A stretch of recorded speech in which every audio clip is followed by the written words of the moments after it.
tayo dito. Diretso tayo dito. Ha?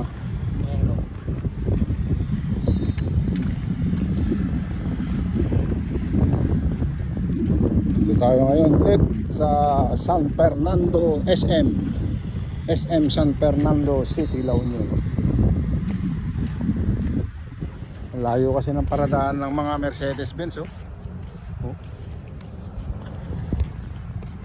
Dito sa kabila para pang 4 wheels lang dito.